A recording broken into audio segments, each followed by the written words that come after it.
2045 tuh kita harus bisa bersaing sama negara-negara lain. Nggak tahu kenapa ibu-ibu tuh energinya nggak terpakai. Bagaimana POAK saat itu planning, organizingnya, actuating itu juga sebenarnya. Assalamualaikum warahmatullahi wabarakatuh. Sampurasun. Ketemu lagi bersama podcast di Karang Taruna. Ini merupakan kegiatan rantaian dari Ngaber Palurah Ngariung di Cibeber, yang mana pada hari ini kita kedatangan tamu yang sangat istimewa sekali, yang mungkin ini sebagai beliau merupakan yang selalu mengedukasi kami, yang selalu menjadi inspirasi bagi kami di Karang Taruna, dan sekaligus support system bagi kegiatan-kegiatan kami di Karang Taruna. Gimana, sehat Pak Lurah? Alhamdulillah sehat. Aduh. Alhamdulillah Pak Lurah. Kita sekarang udah maju ke acara-acara mungkin ke rada-rada agak sedikit anak muda Pak Lurah ya. Dan mungkin anak-anak sering mempertanyakan ini Pak Lurah ini nama lengkap dan ininya. Ini gimana Pak Lurah? Nama lengkap. Nama lengkap. Nama lengkapnya saya Bambang Wahyu Purwasto. Ya. Rada kajawa-jawaan. Karena saya memang lahir dari bapak dan ibu dari Jawa, tapi saya betul-betul besar dan dari kecil saya sudah di Cimahi. Gitu. Jadi insya Allah cinta banget sama Cimahi. Aduh, cinta banget sama Cimahi. Udah berapa lama di Cibeber, Pak Lurah? Cibeber atau Cimahi nih? Kalau Cibeber baru dari 2022 ya. Jadi alhamdulillah diberi amanah oleh Pak PJ Wali Kota saat itu bulan Agustus 26 Agustus 2022. Berarti 1 tahun 8 bulan kurang lebih. Di Cibeber ini. Berdinas di Cibeber. Tepatnya. Pada intinya gini Pak Lurah. Di Cibeber ini ada sedikit nilai istimewa dari Pak Lurah ini karena bergelimbangan dengan prestasi apa aja yang telah Pak Lurah yang ada di Cibeber ini. Prestasi ya, ini juga nggak lepas dari rekan-rekan rekan-rekan utama Karang Taruna. Ini juga salah satu inovasi yang juga bisa menjadi ibaratnya penyemangat kami di kelurahan ya untuk ibaratnya memperoleh prestasi. Yang pertama pastinya di bulan awal atau bulan September tahun 2022, 1 bulan saya menjabat, ternyata Cibeber itu sudah on proses nih menuju penilaian CIMA Award saat itu. Cimahi Inovasi Motekar Award. Dan saat itu kita mengangkat inovasi Pokdarwis dan masyarakat sadar wisata. Ya, alhamdulillah kita bisa juara 1. Alhamdulillah waktu itu. Dan kemudian di bulan kurang lebih November kalau nggak salah, kita juga prestasi juga nih diberikan dari BKR RW 07 Cibeber. Alhamdulillah juga juara 3 tingkat provinsi. Kemudian kita ke tahun 2023, ternyata Cibeber alhamdulillah di tingkat kecamatan menjadi posyandu terbaik RW 6 Posyandu Cempaka, naik ke provinsi. Sama dengan lomba kelurahan, kita juga di bulan April juga dipercaya juara 1 tingkat kecamatan dan maju ke provinsi. Dan alhamdulillah di bulan yang hampir bersamaan, Agustus dan September, kita alhamdulillah dapat Agustus ya, total Agustus kita dapat juara 2 tingkat provinsi lomba kelurahan. Lomba kelurahan itu tingkat provinsi. Plus posyandu juga kita memperoleh juara harapan 1 tingkat provinsi. Alhamdulillah. Alhamdulillah ya, mungkin kalau dua-duanya 3 besar ripuh saya benar kelurahan wae mau ripuh ya. Mungkin kalau di IG Kota Cimahi itu bisa lihat. Iya benar. Ternyata hadiahnya luar biasa ya kalau dua-duanya kita dapat ya. Tambah heureuna nya. Iya benar. Nah, ini menjadi bahan evaluasi kita. Ya, Cibeber alhamdulillah di tahun 2023 karena prestasi yang ada kita disebut spesialis lomba jadi. Tapi ya itu tidak mengecilkan kita, tapi justru penyemangat kita ya. Evaluasi terbaik kita apa sih kalau bukan lewat lomba gitu ya. Benar. Ini kameranya ini ya, ini. Evaluasi terbaik kita pastinya ada tolak ukur kita yang terbaik. Evaluasi eksternal kita pastinya melewati lomba. Ya, alhamdulillah tahun 2024 juga kita udah dapat prestasi juga di tingkat kota. BKL kita juara 1 kemarin dan BKR kita juara 3. Dan insya Allah juga mudah-mudahan kita bisa mengantarkan Cimahi Selatan juara umum nantinya. Amin, amin, mudah-mudahan amin. melalui Cibeber. Ya, amin, amin. Nah, ini juga berkat bantuan dari teman-teman Karang Taruna, lembaga PKK, LPM, dan seluruh lembaga yang ada di Cibeber. Alhamdulillah tidak pernah membuat saya sulit ya untuk mengikuti lomba-lomba. Justru dari bantuan teman-teman ini Kolaborasi jadi mudah ya, gitu ya. Kan ada kelurahan ya barangkali lomba-lomba itu bikin capek segala macam. Alhamdulillah dibantu sama teman-teman mah. Semuanya menjadi lebih mudah. Hatur nuhun karena termasuk inovasi. Tapi ini terkait dengan ini Pak Lurah, ada yang ngecek ke saya, tolong bacakan sebuah pantun katanya. Pantun. Kalau malam namanya santap, kalau pagi namanya sarapan. Kenapa Cibeber makin mantap? Karena lurahnya tampan katanya. Tidak ada sebenarnya. Tidak ada korelasi antara tampan dan prestasi. Siapa Lurah? Aduh, tapi kan Pak Lurah gini Pak Lurah. Tapi gini, dalam prestasi itu mungkin ada proses-proses Pak Lurah yang dilampaui mungkin Pak Lurah. Proses-prosesnya mungkin seperti apa, gimana, tolong Pak Lurah. Ya, ini sedikit bercerita ya mungkin ya barangkali karena kita Cibeber juga kemarin ditunjuk untuk memberi ekspos dalam forum perangkat daerah Dinas DP3A P2KB. Iya. Cerita sukses Kelurahan Cibeber katanya. Walaupun menurut saya belum sukses ya karena masih juara 2 gitu. Juara hiji gitu kan. Tapi ya ketika diminta oleh OPD ya tingkat kota ya kita harus siap. Waktu itu saya sampaikan bahwa ini sebetulnya Allah ini memberikan karunia yang luar biasa ke saya pribadi. Amin. Gitu. Jadi kalau lihat riwayat jabatan saya ini luar biasa karunia dari Allah gitu ya. Iya. Teu dihaja-haja, teu dipenta-penta gitu. Jabatan saya itu ternyata ibaratnya menjadi bekal saya untuk kapasitas pribadi gitu. Pertama, saya di sekretariat daerah ataupun di TU pimpinan. Iya. Ibaratnya melayani pimpinan. Dari situ kita belajar luas dalam berkomunikasi, terutama dengan orang-orang yang lebih tua dari kita dan juga jabatan yang lebih tinggi dari kita, karena kita pasti rajin menelpon kepala-kepala PD dan juga ketemu orang-orang luar biasa ya. Iya Pak. Ya, itu walaupun ya lebih banyak menutur bujur pimpinan gitu ya, tapi setidaknya banyak yang didapat dari situ. Terus kemudian saya bergeser, nggak diminta-minta gitu, justru saya ada merasa belum siap ya waktu itu. Kemudian pimpinan saya memberi amanat lagi untuk promosi ke kepala subbagian umum dan kepegawaian. Nah di situ saya belajar bagaimana manajemen sarana prasarana dan manajemen pegawai. Bolak-balik jadinya pengelolaan sumber daya di situ saya dapat sumber daya apa yang kita punya, bagaimana mengoptimalkannya gitu kan ya, manusia, anggaran, sarana prasarana.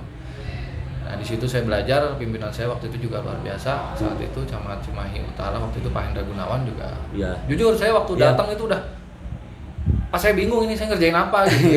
Biasa nutur bujur, akhirnya kudu ngurus pegawai jeung sarana prasarana. Itu sebuah tantangan begitu. Ya, beliau mengajarkan saya yang luar biasa. Kemudian 2 tahun di Unpad saya geser kursi hukum.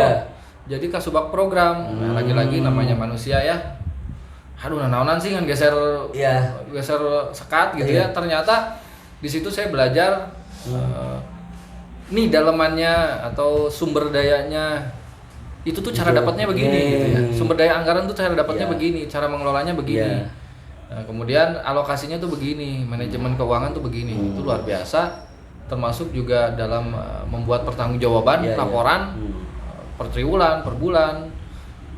Itu juga, dan bagaimana POAK saat itu planning, organizing-nya, actuating itu juga sebenarnya semua ada di program gitu ya. Makanya ketika saya turun ke kelurahan ya saya pengen ya intinya dimanapun saya berada ya pengen kita sharing ilmu lah ya. Benar-benar. Akhirnya saya mau coba, walaupun kata orang itu sesuatu yang berbeda ya, kelurahan lurah sama program sama buat saya mah pasti ada benang merahnya gitu ya. Dan itu saya coba terapkan setiap kegiatan itu, saya coba POAK-nya planning, organizing, updating, controlling. Itu saya coba terapkan ke semua pegawai termasuk lembaga juga. Benar. Makanya satu-satu saya tanya program apa, ini apa, rencananya apa, hasilnya apa. Nah itu sebetulnya kuncinya di situ, dan alhamdulillah semua merespon dengan baik. Nah ini luar biasanya Cibeber teh. Saya tantang untuk seperti itu dan alhamdulillah ya. Baik PKK-nya, baik Karang Tarunanya, baik RW-nya. Iya. Bahkan yang luar biasa buat saya ketika saya minta 50, masyarakat, lembaga, RW, RT itu memberikan 100 gitu. Jadi kadang-kadang ya saya terpaksa harus beli 250. Ngasih lagi 200 ya lebih tinggi lagi, akhirnya itu akhirnya yang berbuah prestasi untuk Cibeber. Iya. Mungkin agak masih menyimpang Pak Lurah ini mah. Kalau saya lihat Pak Lurah, kalau saya mengikuti gitu ke unit-unit gitu, ke lapangan gitu. Banyak yang minta selfie apa di rumah nggak ini Pak Lurah. Sebenarnya ibu-ibu yang suka minta selfie ini bener. Bebas aja kan, ya. baru ramai di Cibeber. Ciwitan gue istri. Di rumah itu ya Pak Lurah ya. Cuma ya gini, sebetulnya gini ya, mungkin ya kalau tadi sesuai pantunnya dibilang begitu ya, saya menganggapnya ini anugerah dari Allah. Amin, mungkin amin, untuk memudahkan tugas saya. Iya. Tapi saya nggak mau ibaratnya itu menjadi salah satu kelebihan. Iya, yang benar. jadi satu-satunya kelebihan. Saya nggak mau. Saya pengen ya, ini semua berdasarkan ya, kapasitas saya pribadi dan teman-teman semua gitu. Jadi kalau untuk selfie buat saya itu mah bonus ya. Bonus. Jadi ya alhamdulillah untuk mendekati ya ibu-ibu Pak Lurah katanya gini. Ya, jadi lebih mudah gitu ya, kan, ya. Alhamdulillah karena ibu-ibu nih kan termasuk motor penggerak di masyarakat ya. Termasuk nggak tahu kenapa ibu-ibu tuh energinya nggak terbakar. Energinya nggak sekarang kan mesti selfie Pak Lurah. Kadang-kadang mau makan dulu selfie dulu kan makanan. Ini tuntunan dari Allah ya, karunia dari Allah yang memudahkan ibaratnya tugas saya sebagai. Saya lihat kalau ke lapangan gitu Pak Lurah diuber-uber sama ibu Pak Lurah selfie gitu Pak Lurah. Mungkin ini Pak Lurah untuk ini Pak Lurah. Yang akan dilakukan ke depan, progres ke depan untuk Kelurahan Cibeber Pak Lurah. Ke depan ya. Memang mempertahankan itu lebih sulit ya. Daripada mengejar gitu ya ibaratnya. Jadi saya ya pengen ya di Cibeber tentunya lebih baik ke depan. Termasuk juga dalam menelurkan inovasi-inovasinya. Ini punten juga ke Karang Taruna. Jadi akhirnya saya jadi levelnya semakin naik gitu ya. Termasuk kepada Karang Taruna yang alhamdulillah respon dari teman-teman Karang Taruna ini luar biasa gitu. Amin. Termasuk program podcast ini. Saya baru berencana untuk meminta program tahun ini, ternyata sudah ada. Iya, siap. Mudah-mudahan sebelumnya juga dari PKK juga sudah ada. Alhamdulillah kemarin juga beberapa kali. Nah, ini adalah salah satu kebanggaan dan rasa bahagia buat saya. Ternyata ada progres gitu ya. Dari 2022, 2023, 2024. Saya kepengennya gitu, walaupun kita tidak diikut sertakan dalam lomba pun gitu misalkan ya, tapi kita secara pribadi, secara internal kita terus berusaha untuk meningkatkan kapasitas. Jadi harus ada progres. Kalau Karang Taruna tahun lalu ada 3 kegiatan, tahun ini harus 4 kegiatan, 5 kegiatan, 6 kegiatan. Kalau PKK ada 3 kegiatan, tahun ini harus lebih banyak. Termasuk juga RW, Posyandu, termasuk juga kami di kelurahan juga. Alhamdulillah kemarin juga ternyata ada bonus tuh, lomba kebersihan kita juara. Lomba kebersihan kita juara. Nah, ini kan berarti petugas kebersihan Cibeber ini diakui nih sekarang. Aduh, sampai kebersihan juga. Nah, itulah alhamdulillahnya. Alhamdulillah. Sekecil apapun prestasi, ini adalah prestasi dari pegawai kita, sumber daya yang kita miliki, harus kita syukuri. Mudah-mudahan 2024 pastinya harus lebih baik dari 2023. Gitu. Ini agak sedikit melebar ini Pak Lurah. Tentang Kota Cimahi Pak Lurah. Mungkin ada di benak Pak Lurah atau di pikiran, di hati nurani Pak Lurah ini. Cimahi. Kalau Kota Bandung itu dinamakan Kota Sejuk, kalau Cimahi gimana Pak Lurah? Sekomkomar kemana? So, yang lebih lama mungkin di Cimahi. Kota Leutik Camperenik Pak Lurah. Itu sama ya. Kalau saya waktu datang ke sini Cimahi kan belum jadi kota ya. Iya. Disebutnya Cimahi teh non Bandung coretnya. Tapi ternyata makin kesini Cimahi teh justru kalau saya lihat itu perkembangannya itu bisa melebihi Kota Bandung. Perkembangannya progresnya. Progresnya. Tolak ukurnya apa coba kira-kira? Tolak ukur mah jelas Pak Lurah. Ini mah paling gampang aja. Ini mah asumsi saya tapi ya enggak, ini mah untuk di tolak ukur mah jalan-jalan udah pada bagus Pak Lurah. Boleh. Ganggang udah pada bagus, cara raang Pak Lurah. Boleh. Terus apa lagi? Dari tahun 2001 ya sampai dengan 2024 ya. Kira-kira ya itu. Coba Kang Komar itu ya asumsi. Ya. Kalau tolak ukur buat saya mah gini, tanah Cimahi itu mahal. Bener nggak? Mahal. Ya. Tapi itu tuh indikasi. Ya. Indikasi bener nggak? Iya. Indikasi bahwa orang-orang itu ternyata nyaman tinggal di Cimahi. Nyaman di Cimahi. Iya. Kalau nggak nyaman tanahnya mahal. Pasti pada males Terus tinggal di pada malas Cimahi tinggal di akhirnya Cimahi. Iya, iya. murah. Murah. Ini kenapa mahal? Karena berarti orang-orang itu nyaman tinggal di Cimahi. Iya. Nah, kenapa nyaman? Ya, yang tadi sebutin Iya, Kang Komar, benar. pelayanan publik di Bagus, Cimahi itu bagus. Diakui. Bahkan waktu saya masih kecil aja, saya belum lulus kuliah ya waktu itu, bahkan belum masuk kuliah Iya. SPDN. Saya berpikir, saya mah pengen salila di Cimahi. Kahiji ka kota caketnya sebelahan jeung kota Bandung. Tol Pugu. Kedua niisna kapat Iya, ya. iya. Niis ka luhur sakedik nya ka Cisarua Lembang dekat. Eh. Ya kan, terus apa lagi? Coba. Kondisi pelayanan publiknya itu jalan-jalannya bagus. Ya kan? Jalan-jalan bagus. Jalan bagus, mengurus proses kependudukan segala macam dekat. Ya. Iya, iya. Di ujung ke ujung, di Melong ke Cimahi Utara ga enak hanya 20 menit, 15 menit lah mungkinnya kalau macet 20 menit ya. Bisa Kalau setengah enggak, jam lah. paling lamanya kalau macet gitu. Nah, itu kenapa Cimahi itu menjadi tempat yang nyaman untuk ditinggali? Ya karena itu tadi kondisinya. Iya, kondisinya. Kondisinya. Karena nyaman untuk ditinggali akhirnya harga tanah tinggi. Nah, itu indikasi paling mudah. Paling sebenarnya. mudah itu ya. Pilih saya mah kalau orang mah pedawe kerja di Cimahi, Cimahi ya, membangga-banggakan Cimahi. Itu aja indikasinya mah paling simpel. Kunaon tanah mahal soalnya orang berebut ke sini teh. Kenapa berebut ke sini ya karena nyaman tinggal di sini. Nah, ini adalah yang mudah-mudahan ini juga menjadi amal jariah untuk founding father-nya kita Cimahi karena memang sudah berhasil ibaratnya memberikan fondasi yang cukup kuat untuk Cimahi. Sekarang kenapa sih Cimahi mah teboga PAD-nya tapi bisa berkembang? Iya. Karena kita dipercaya, diberi amanah sama pusat terus-terusannya, diberi anggaran gede, tapi ya bukan berarti anggaran teh kan mereh hukum. Iya, benar. Harus disertai dengan prestasi. Harus Prestasinya. disertai dengan perkembangan, pembangunan dan lain-lain. Ternyata Cimahi bisa membuktikan itu, makanya terus-terusan mendapat ibaratnya suplai sumber daya dari pemerintah pusat dan provinsi. Iya. Itu Mungkin aja paling simpel. Mudah-mudahan memuaskan ya. Iya. Pokoknya Pak Lurah mah the best lah. Mungkin terakhir Pak Lurah. Saran untuk anak muda dalam menghadapi bonus demografi Pak Lurah agar menjadi angkatan kerja yang produktif Pak Lurah. Bonus demografi 2045 ya. Iya, itu. Itu luar biasa ya 2045 mah meureun saya udah umur seberapa ya usianya. Tapi kita nggak bicara usia kita, tapi usia adik-adik kita, anak-anak kita ya.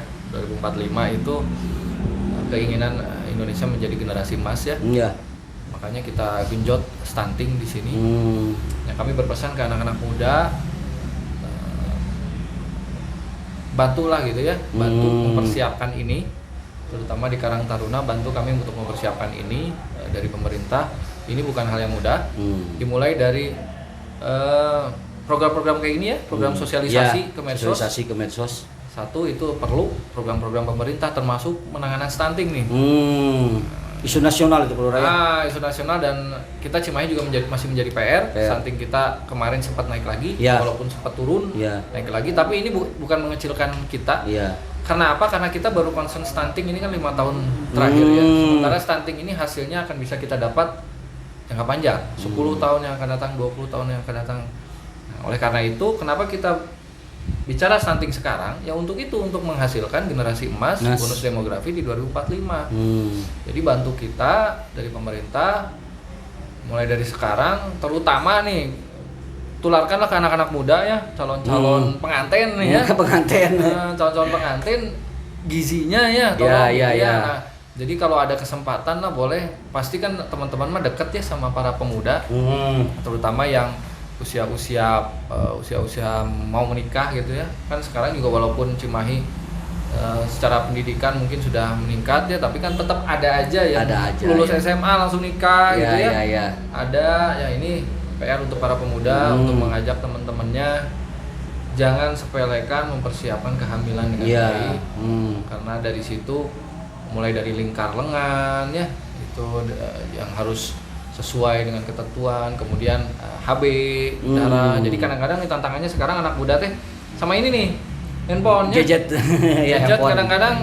kadang-kadang gadget tuh membuat kenyang.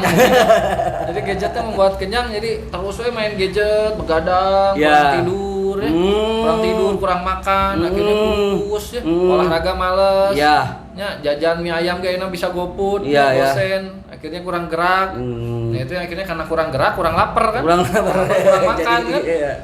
Nah, itu akhirnya membuat ibaratnya tubuh tuh kurang gizi. Kurang gizi akhirnya nantinya ketika menikah itu melahirkan anak-anak yang berisiko stunting. Nah, ini menjadi PR. Ayo bijak untuk berjadjet itu untuk bijak, perhatikan kesehatan, tetap berolahraga. Nah, itu tugas dari teman-teman Karang Taruna, dan jangan lupa untuk selalu meningkatkan kapasitas ya. Kapasitas kalau di sekolah itu ada ekstrakurikuler ya, bagus, olahraga, OSIS ya. Kalau di sekolah, di luar sekolah ya ini Karang Taruna ya. Saya juga dulu anggota Karang Taruna RW ya. Dan alhamdulillah banyak bekal yang didapat ketika kita berorganisasi. Termasuk bagaimana itu tadi memplanning kegiatan, organizing kegiatan, membuka jejaring.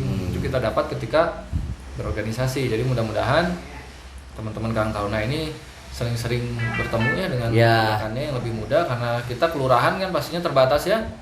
Dalam komunikasi terbatas, kemudian juga dalam jumlah kita pegawai juga terbatas untuk menyebar ke seluruh wilayah gitu ya. Nanti dibantulah oleh Karang Taruna yang punya Karang Taruna RW. Pasti atuh Pak Lurah.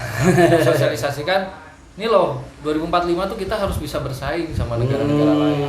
Minimal naon bersaingnya ya dari tubuh dulu gitu ya, dari tubuh dulu. Insya Allah kalau tubuhnya kuat sehat, otomatis lingkar kepala dan lain-lain kan otak juga akan berkembang. Nah, itu kan kemarin juga kesel kan ningali Indonesia eleh. Nah, di Uzbekistan mah busakal gitu nya, hari urang mah dilaleutik. Lompatan tarik. Di situ mah geus mah busakal, lompatan tarik gitu. Karena mereka sudah mulai memperhatikan hal-hal kecil termasuk penyediaan gizi ya. Jangan sampai protein itu tertinggal ya di sarapan, di makan siang. Itu kadang-kadang itu yang sering diabaikan budaya kita kan, kadang banyak sanguna ya gitu dari proteinnya. Itu sekarang digeser lah gitu ya, bapak-bapak. Terus saya nama bapak-bapak sareng ibu-ibu nutos sararepunya udah nggak akan punya anak lagi mah. Wayahna gizi-gizinya, proteinnya segala macamnya diberikan kepada anak-anaknya. Gitu ya, untuk supaya mereka sehat. Saya pengalaman dulu mah ya, kalau zaman dulu mah kan juga hayamnya. Olahrageung teh dikasih ka bapana. Dibalik. harus ke anak-anaknya gitu kan. Dan terutama juga untuk telur, ikan juga kita harus dibudayakan dari kecil. Anak-anak mah gimana pembiasaannya. Nah, gimana pembiasaan, jadi ini bantu kami para pemuda untuk mensosialisasikan ini. Nah, jadi mudah-mudahan di waktunya nanti 2045 kita bisa menuai hasil gitu, Indonesia bisa bersaing dengan negara-negara lain. Amin Pak Lurah. Aduh, cukup panjang ngobrol Pak Lurah ya. Alhamdulillah. Saya menarik tadi pas lihat ada pertanyaan, wah menarik nih gitu. Walaupun saya nggak nyiapin bahan, tapi insya Allah nggak guyul gitu. Ya mah bahan dadakan. Menarik gitu ya pembahasannya. Aduh. Oke, terima kasih atas kedatangan Bapak Lurah di podcast kami, di podcast Karang Taruna ini. Semoga tanggal 2 ini bulannya begitu benar, Pak Lurah sekeluarga selalu sehat serta bugar, Pak Lurah. Amin. Amin untuk semuanya di Karang Taruna Kelurahan Cibeber. Sekian dan terima kasih. Wabillahi taufiq wal hidayah. Wassalamualaikum warahmatullahi wabarakatuh. Waalaikumsalam. Siap, Pak Lurah. Tetap sinergi, sehat-sehat semua.